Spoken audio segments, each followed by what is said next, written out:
Hey, gorgeous humans. Welcome back to another episode of my podcast. I decided to do this in my podcast so that I can share it across platforms. This is the story of my arrest, the arrest that I experienced. And so I'm going to start with I heard about rising tides a couple of years ago.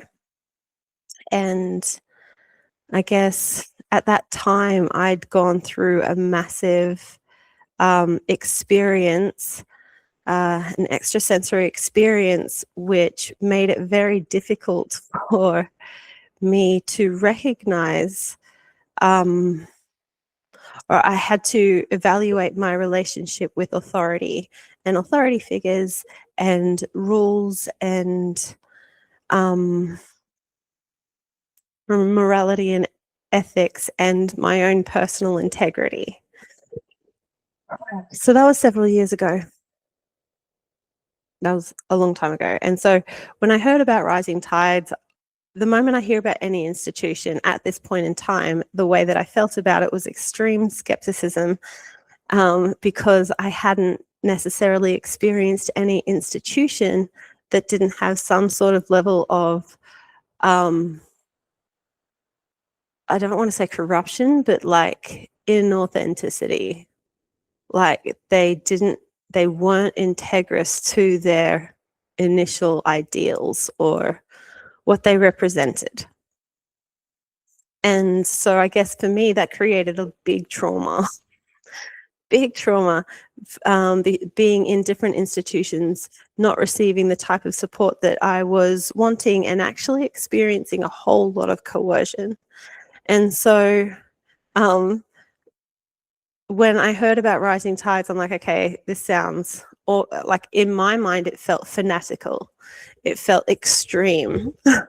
And to a lot of people listening, you probably might think that too, depending on how well you have followed my journey across the years. I think many of you will attest to my my penchant for politics and my desire to understand the trajectory of human evolution, and also my deep, sacred, relationship with nature. So with all of that in mind, it's probably no surprise that I went to a protest to blockade the world's largest coal port. And I guess I was feeling really kind of weak coming out of, I just moved back to the Gold Coast from Boganga, Cabarita Beach. And I was there to rest because I'd been in chronic pain since this experience that I had back in 2021, that extrasensory third eye, Kundalini, whatever, experience that I can't deny, that changed the way that my nervous system interacted with information and fundamentally left me feeling like almost like a nerve damage, which they think is fibromyalgia. And so I'd been resting for about 5 months deeply, and I had decreased the amount of pain that I had in my body, but I also wasn't living. I was literally in bed like most of the time. Like 80% of my life I was in bed, lying down, taking pressure off my hips, resting, and it was actually extremely healthy in a lot of ways for my mental health, because I was able to grieve and process a lot of unprocessed depression. Like, who would have thought I would be depressed? But I know that about myself, and I'd known that since having my second child, when I had postnatal depression. And I spoke to the doctors about that. I knew that I needed support. And I guess a lot of the trauma that I have recently experienced with institution is requesting support, and instead of support getting hostility. And so when I decided to go to Rising Tides, it's because I had heard from several different people who I have a deep respect for, the way that they operate within their integrity. And one had even gotten arrested last year, and I just thought, oh, dude, I could never do that. Never do that. But the way that it was presented was just so beautiful. I never once felt coerced through every interaction that I have had in Rising Tide, through all of oh my gosh, it was actually in the non-violent. I decided to go down this year after having come back from this rest period. I'm going to try and stay on timeline.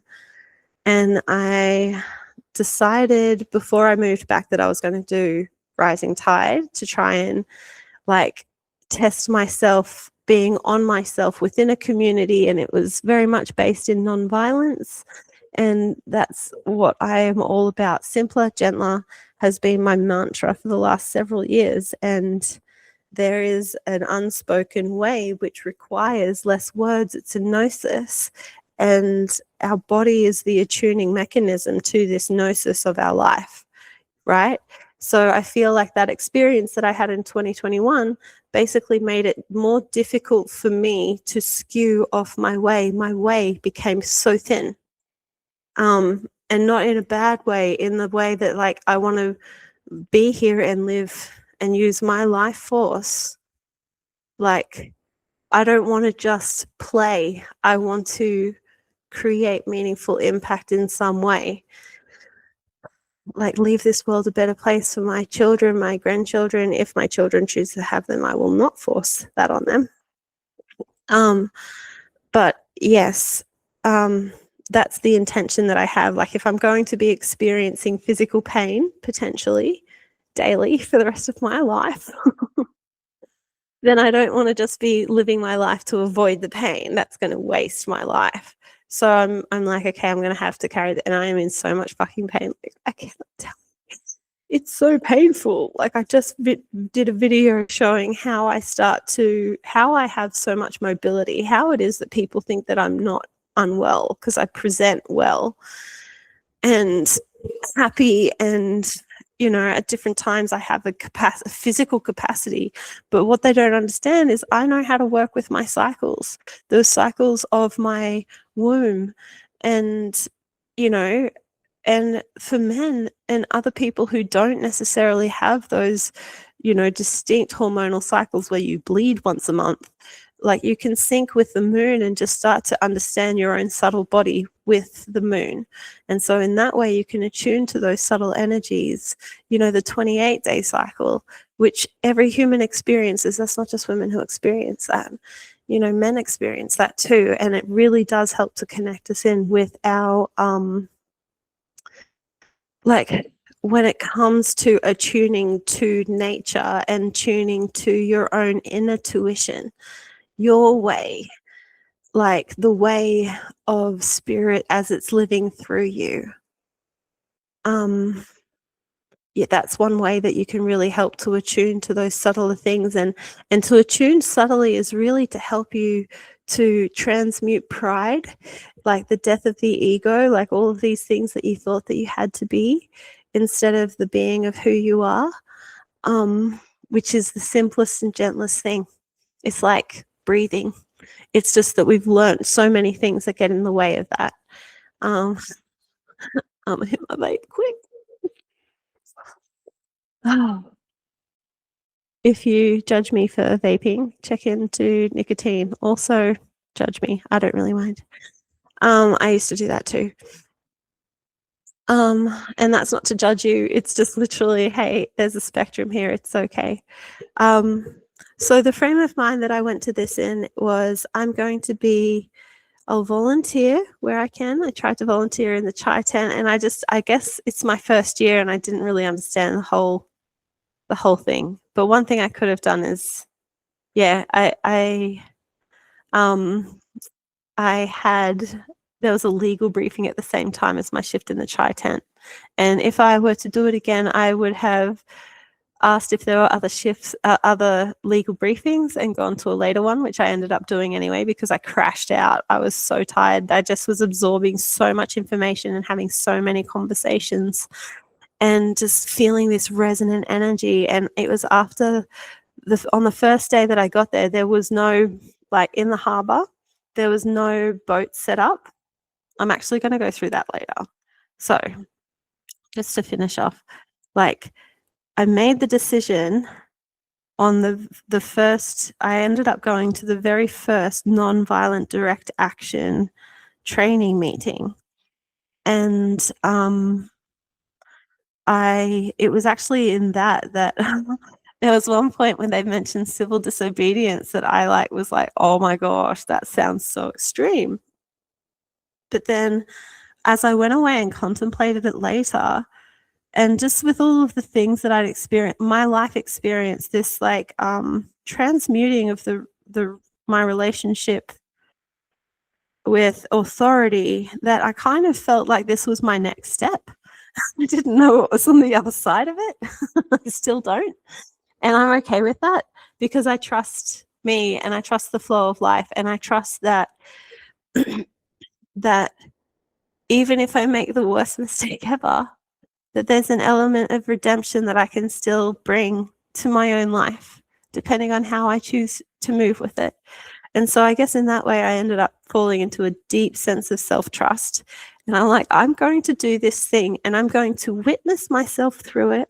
I'm going to witness myself doing it. And I'm going to choose this so fully that I was never coerced into this. I want to change the narrative of the way that I have experienced institution. I'm not going to people please. I'm going to say yes when I mean yes and no when I mean no. I'm going to be around people to the extent that I feel as though I'm capable. Like my energy, I had to be really mindful of my energy because I do get massive waves of fatigue where I just have to go and lie down. And I need to rest and I need to be away from people and just recharge and meditate and also contemplate the very different things. And gentle contemplation, not like trying to force an idea or outcome, like allowing the contemplation to evolve gently. That's one way that I'm able to receive information. And, that's specific for me. Revelation, we can call it too, if you wanted to. But that's how I receive that information. And then I make choices based on that information. And then I own those choices because those are mine to own. Whatever happens outside of my choice, I have to own my choice because that's where my power is. So I ended up going to legal briefings. I spoke to so many people. I spoke to the legal team directly about my own situations. And by the end of it, I kind of was like, okay, I don't need any more information.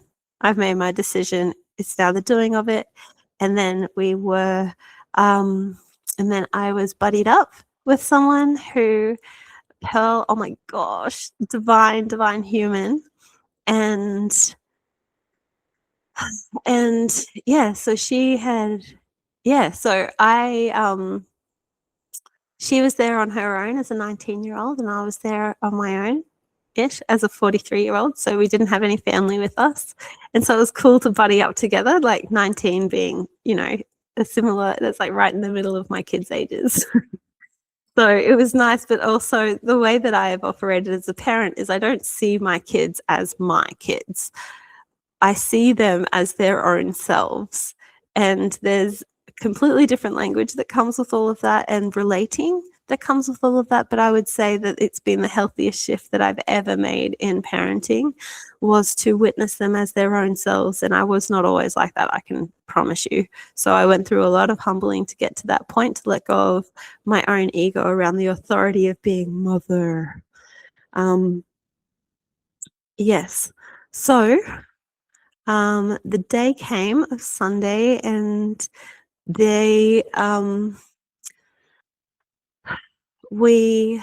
it was the last day and I'd been out on the water a few times and swim out, near the boys, near the line, the exclusion zone. So here's where I was going to say it before. The day that I got there was the day before. So I got there the afternoon before sunset, and I saw that there was no exclusion zone set up. So what had happened was, I believe that the Rising Tide had asked permission of the corporation, the Port of Newcastle, to hold a peaceful protest over the weekend. They were denied. And so on the Wednesday when I turned up, there was no exclusion zone. On the Thursday, an exclusion zone had been set up about 100 meters off the beach. And there were now police boats in the water, and several police boats. I've got some videos. I'm going to put together a clip that's going to include some of the videos that I've got. So if you wanted to check out and follow my YouTube, it's catherinespiller.com. Oh, wait. It's Catherine Spiller on YouTube. I'll put it in the link. I'll put it in the show notes. And yeah, so lots of boats in the water. A big police presence on Thursday, and then the police presence intensified on Friday, and then intensified again on Saturday, and then Sunday it was actually hectic. So SWAT in the water. That was like, oh my gosh! So there were several SWAT. There were, I don't know if I saw more than one jet ski though, police jet ski, but there were several boats. One of them was the Nemesis. So they had already stopped a couple of coal ships. This was like around midday on Sunday, and I just listened to these epic speeches from some young people and and also from, I think his name's Zach, who works in the coal industry and also is, cooperates with Rising Tide, which is amazing. He's, been somewhat of a spokesperson, I guess, because one of the things about Rising Tide that I really love, and oh my gosh, being in their organizational structure is like a circle. It's not hierarchical. Everyone gets to have a say. There's no one that's in charge. No one person is in charge. And I struggled to get my head around how that would function in a meeting. And it was great because there were just two people who took turns at the head of the meeting. And it was almost like, I don't know, was it volunteer? I don't know. But the standard was held with the forms of communication, which were simple hand signals. Like C, if you have a clarifying question. There was P for a question about the process. There was a wedge if you really needed to interject and share something that was pertinent at that time, which isn't used very often. There's the yes, hands up, the no, hands down, and then the middle when it came to voting. And it was so simple. It was so simple, so non-emotional, like everyone regular. Like it was, oh my gosh, it was great. And there was so much representation of minorities, and I felt so safe to exist as my own human, knowing that I can take care of my needs and be in this place where everyone, is approaching life in a non-violent way. And it just, and one of the big things was to not assume bad intent. And that was amazing. And besides like one interaction with like a group of clowns where I offered to take their photo and they swarmed me and it was a literal nightmare. I cried. But besides that, it was so beautiful. Like, honestly, the interaction with the clowns was scarier than the interaction with the SWAT team on the boat. So let's get to that part. It's middle of the day. We're on the beach. We know that the call's going to come kind of at any minute. And we put the vest on. And so I've got the vest on. We're all ready to go. And then the call comes. So we paddle out. We get in the water. There's the line. We go up towards the line. We stay there in a group. And then we get the next call, which is to cross the line. We were told over and over, once you cross that line, we don't know what's going to happen. They were very clear about what they did not know. Very clear. And and all of the parts where it could be different. But I felt so incredibly supported, well, way more supported actually in the process of my decision to be arrested than I was in the temple ceremony when I was like 18, 19, 20. Like far more informed consent, so much more support, like no coercion, none. I wasn't just thrown into that situation with loved ones around me and told to just, this is how it is. So just, yes, it's weird, just take it. I shudder, I shudder, I shudder. Okay.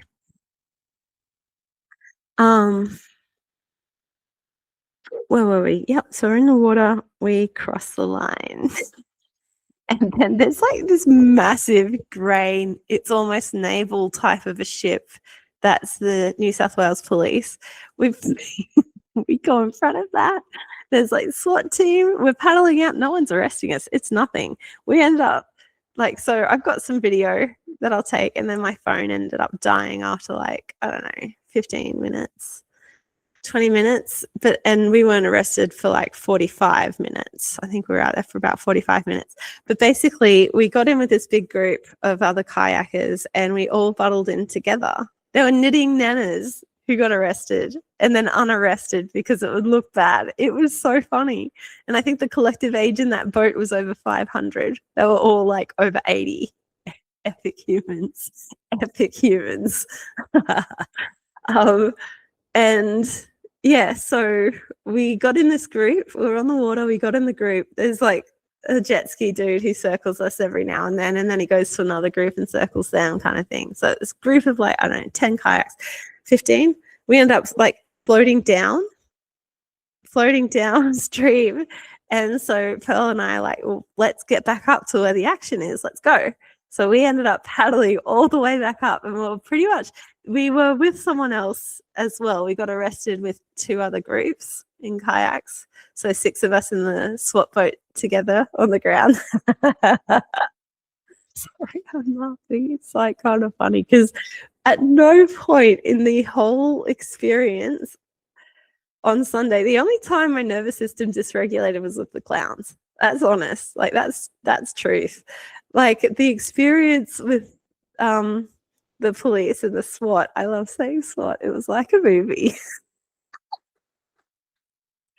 Sorry, but it was like the most peaceful way that things could have possibly been done. And I have to acknowledge my privilege as a white person, white middle-aged woman. Like my experience of arrest, and probably also an underlying reason why I did it, is like, no, like let's show these arrests in a non-violent way. Like, can you, like, the whole purpose of this is human dignity, and my conscious choice for civil disobedience was really like, I don't know, people are going to judge it anyway, but I saw it as I was standing in place for someone who would have probably been treated worse had they chosen to do that. And there were people of color there, and transgender humans, you know, individuals, everyone just a human. And so I guess for me, being in that place of privilege where my appearance brings up so many assumptions, I just wanted to use that in a way as, you know, not just being a number, but being a body in place, using my body in a place where I felt like it could benefit the planet, humanity. I love them both. So yeah, we paddled all the way back up. And we're like, do we touch the butt? Should we touch the butt? You know, like Finding Nemo. And there was that big grey, the nemesis. I don't know. And then there was this big speaker that came on and says, do not approach the nemesis, you know, and we just started laughing. Like, this is literally like a movie. That's so funny.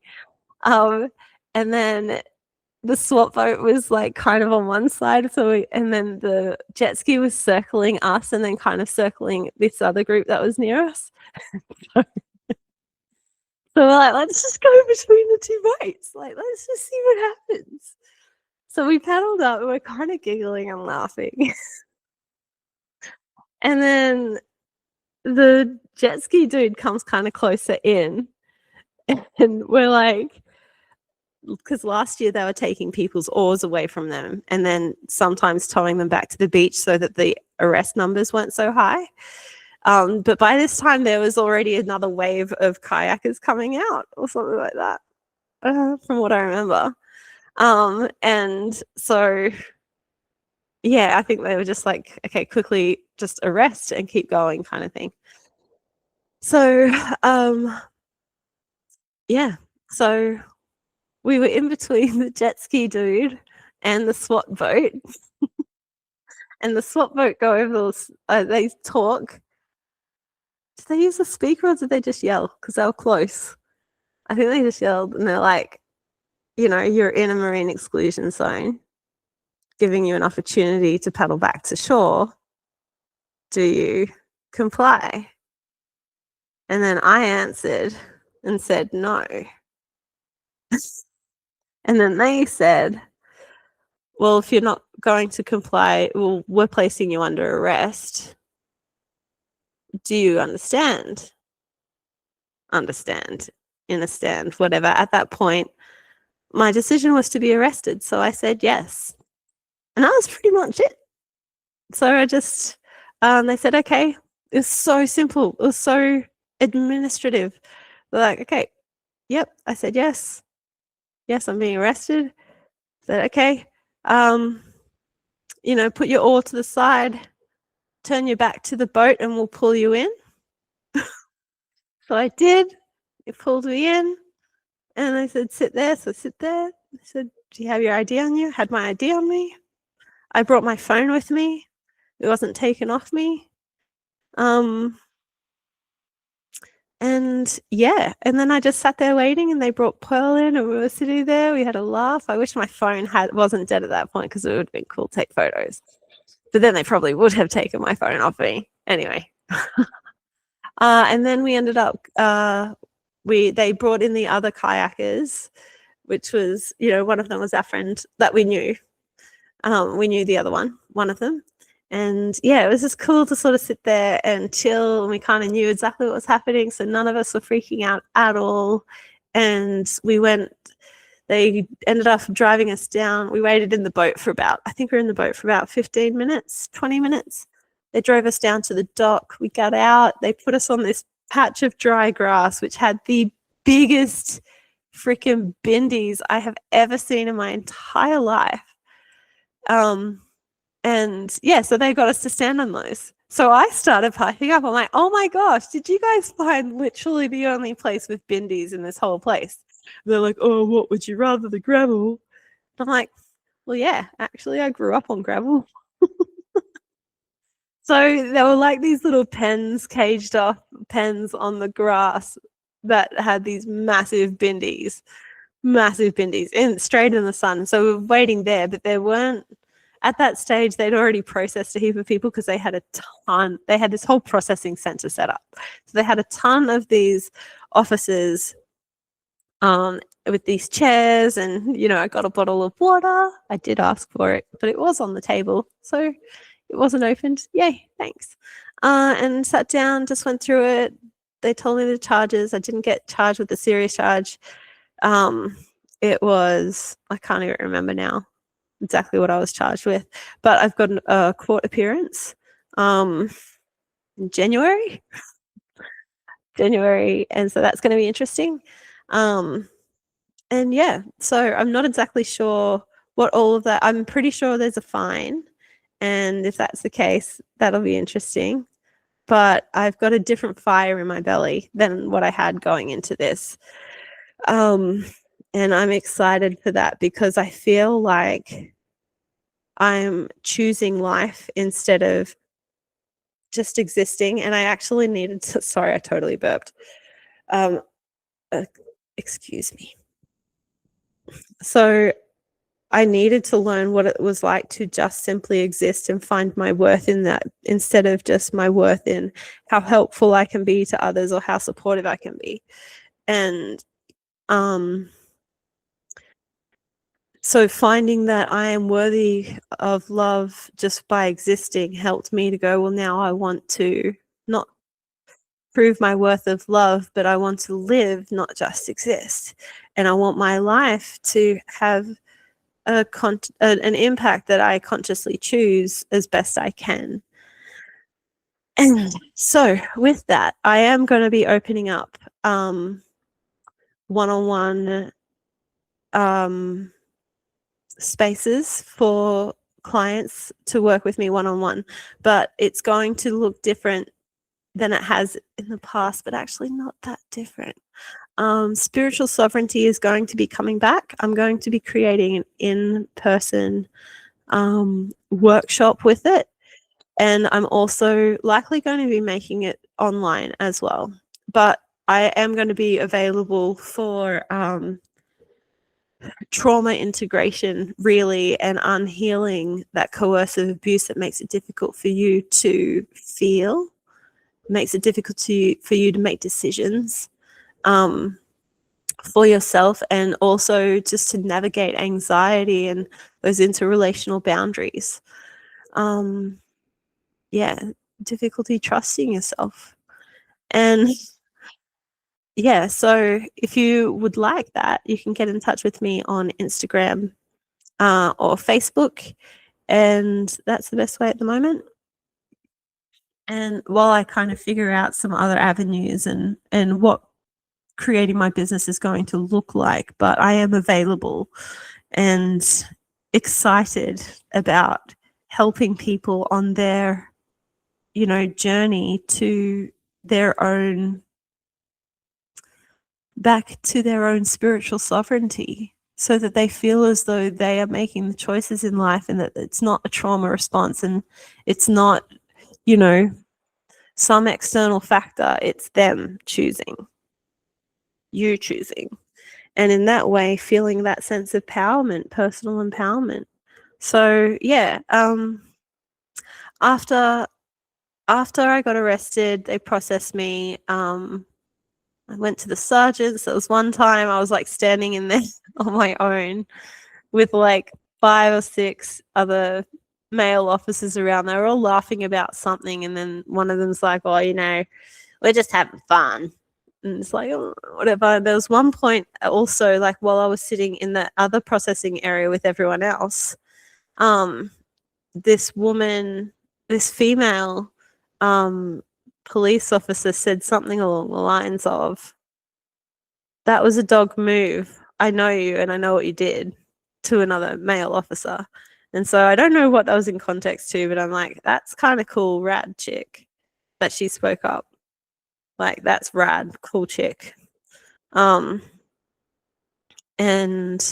yeah, and then, okay, so after that, I was just escorted off the premises into an industrial area. I'm like, "Hey, do I get a phone call?" And it's like, "Nope." It's like, "What for?" And I'm like, "For a friend to come pick me up." And he's like, "No." But I didn't know that there was like a whole shuttle, everything waiting, like literally.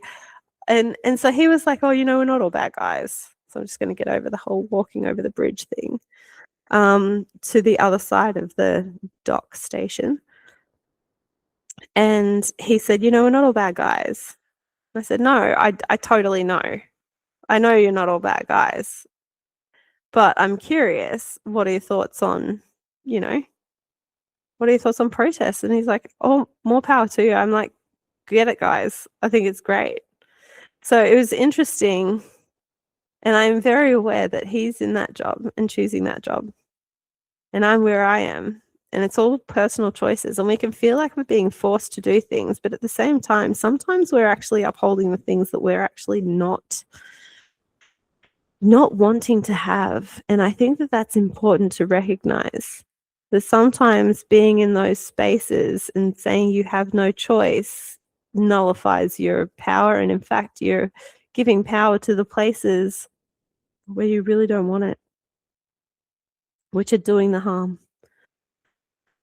So that's something to keep in mind. So as I was walking down, he left me at the top of the, bridge thing. I was walking down the thing. There was like a photographer down the bottom. And there was someone else who sort of met me halfway down the slope thing with like these flip flops because I had bare feet and it was really hot, so burning hot. And I'm like, oh my gosh. And there was someone with snacks, and it was just such a happy time. And then there was a member of the public who had come to that spot because they knew that that's where people were getting arrested. So a local had come and offered to drive us back to camp. And they were such a lovely woman. Oh my gosh, an older woman. She's just like, I'm so proud of you guys. Thank you for standing up for the future. You know? And I guess I just saw so much kindness and the community coming together and mindfulness of other individuals. And, it was so heartwarming and meeting so many, and the music, oh my God, the music was incredible. And just like, as someone who has written music and performed a little bit at open mics, a little bit, but like there's definitely something in it for me. I just feel so inspired, so incredibly inspired.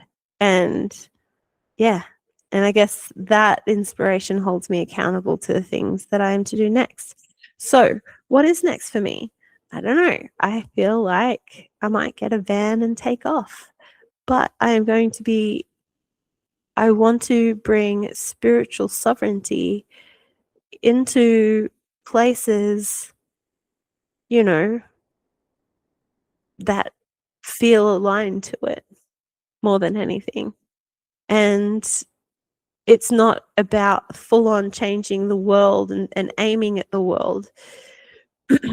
It's about empowering the individual, because it's actually the individual that changes their world, which impacts our world. And, it might seem like, one individual, what can one individual do? But an individual who knows themselves, an individual who has self-determination, who respects deeply the power of their choice enough to acknowledge it, and acknowledge the impacts that it creates, and then consciously alter those choices to create the impacts that they want to create. Do no harm. Take no shit. So then, yeah, I was let go. It was all up. It was like not even a 2-hour ordeal, I don't think. It was really quick. And I think I was back to camp within 2 hours, sort of thing.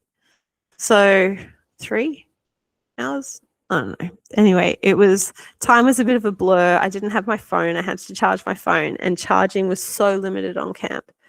And I do also just want to say a massive shout out to Wallum. Help Save Wallum. Help by Wallum. Save Wallum.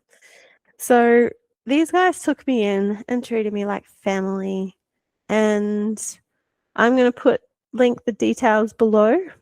And yeah, hopefully you can donate to their cause, which is down near Mullumbimby. There's this last little part of Wallum, and there are endangered species there. And it's so important that we look after our fauna and flora and like the flowers that are there. Like, we might think that we have this disconnect. We've become so sanitized in the Western culture, so sanitized to our nature and just the impact that nature has on our physical bodies, on our minds, and really syncing our body, the nature of our own cells, with nature is how we heal, how we create a state of homeostasis, equilibrium, where we're not taking more than we need. And so that we can really consciously coexist, because we are nature. We're not better than. We die without it. Nature is life. So that's the story of my arrest. I'm home now. I've got a court date in January. along with a heap of other people. Yeah, it's going to be interesting. But yeah, that's why I decided to do it, because I wanted to advocate for nature. In Ecuador, they've just passed a law that nature is its own entity and needs an advocacy. And could you just imagine? Oh my gosh, what would that look like in Australia if the original custodians of the land were able to have a say in environmental issues? Oh my gosh. If we were to actually prioritize nature and people over profits. What is money? I think, yeah, we cannot eat money. There's a lot to think about humans. We've got an earth that is hurting, and I was once in the belief that the earth can take it. The earth will just regenerate, and it will, but like, how much do we actually want to rape it? Yuck. For what convenience? Yuck. I do it too sometimes. Doesn't make it right. I believe in us. I believe in earth. I believe in heart. Big love, fellow human. Big love.